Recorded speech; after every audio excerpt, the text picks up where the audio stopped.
Hi, this is Andrea. And this is Matthew. And welcome to Nerd News Today.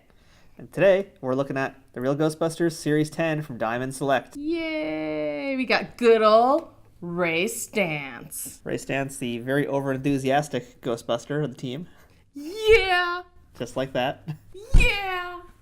You're too good at that. Yeah! Right, well. Anyway. This is our look at the figure in the packaging. Same packaging as we've always seen. Mm-hmm. It's good old classic Diamond Select packaging. It's a really nice shade of blue. I mean, I don't really know what to say about that other than I really like the blue color. Yeah, we've looked at 5 of these now with this one included. So not really much to say about the front other than it's nice box. And it doesn't matter because we're going to tear it open anyway. Exactly. And there's your look at the back. So you can see the back, which has a little bio about Ray Stantz, which we haven't really been reading. No, because we already know who these guys are. Yeah, but you guys can read it here if you want. And there it is. But yeah, we're pretty big fans in case you couldn't tell. So thank God YouTube doesn't copyright infringe that stuff. That's why I said it did it softly. Yeah. So I think the only thing we can do now is get Ray out of the box. Yes! I've been waiting for this. Okay, I really haven't been, but it's Ray. We need a Ray. We do need a Ray. We do need a Ray. Use a drop of golden sun. We'll be right back. We now return to the real Ghostbusters. And we're back, and we've got Ray out of the box. Woohoo! So just like all the other real Ghostbusters figures, Ray comes with some really nice accessories. Mm-hmm. He comes with, once again, 4 gloved hands. Always fun. So it's 2 different sets. And he has a PKE meter. That's probably some of my favorite stuff. Yeah. Very nicely painted PKE meter. And a ghost trap. This is my favorite, I think, of all of the accessories. You know, the one thing I wish they could have done, but it would have definitely made it problematic, is if it would have opened. Because when Mattel did theirs actually did open. But that's probably why they also only ever put 1 with, like, the entire line. Yeah, that makes sense. If they couldn't get it to open, I would have liked it if they could have had a slightly clearer line marking it that it was doors. Yeah, that's true, too. It's a little nitpick. I know. It's just, I like the traps so much. Yeah. Traps are just so much fun. Yeah. And it's cool because this trap can also go onto his backpack, as we'll show you, or his Proton Pack, as we'll show you in a little bit.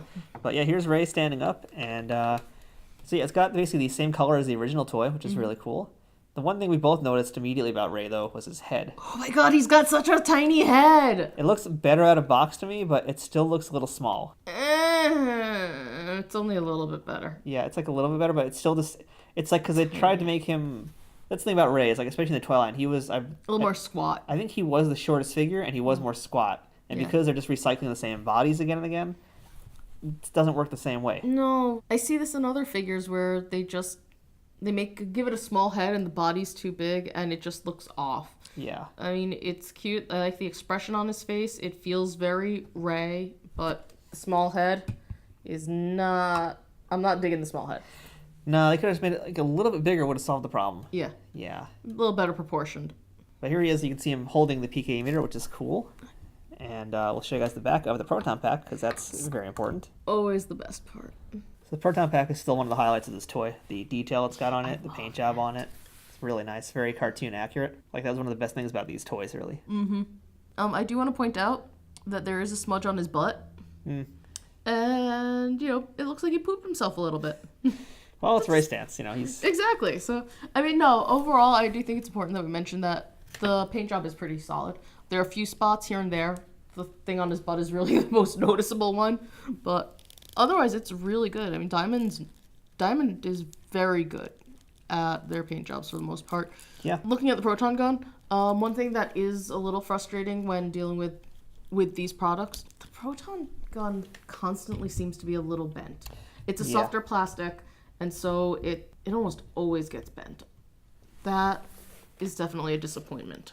Yeah, when we were pulling him out of the box before, it just was basically curved already in there. Yeah. And yeah, that was the same problem with the other Ghostbusters toys too. Like, because it's a softer type of plastic, it does have that issue. And it's unfortunate because the paint job on it is really perfect. Like, it's just a really great looking accessory. It's not perfect. Yeah. It looks really good, but it's just a little bent. Yeah. And let's go ahead and finish off Ray, in fact, because he comes with a Proton Stream. Yeah! So we have to... I love the Proton Stream. That is another one of my favorite parts of these. Look at that. That looks really cool now. I would accept most types of figures if they came with a Proton Stream like that. Yeah, and it's accurate to the cartoon colors as well in the toy. I really like it a lot.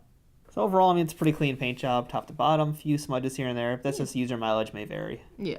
Biggest complaint would be really the bent proton gun. Yeah. Even that, you can kind of fix it. You just got to be careful. One other thing we would be remiss not to talk about is, of course, the diorama piece. It's another piece of the firehouse. I think this is the top of the firehouse now. Yep. I'm excited because we're getting closer to finishing it. We got a lot of pieces to go to finish. Okay, fine. it, We got a but lot of we're pieces. close. And it's a pretty nice piece on its own, though. I know. I love the detailing on Yeah, this. that's actually really cool. Yeah. And it's just, yeah, overall it looks really nice. It's fairly clean, and I can't have any complaints about it, really. Other than I want to see it put together. We're getting there. We're getting there. No, I'm anxious, or I'm eagerly awaiting that. Eagerly awaiting it? Yes, I'm eagerly awaiting it. Good, good. Yeah, I can go there.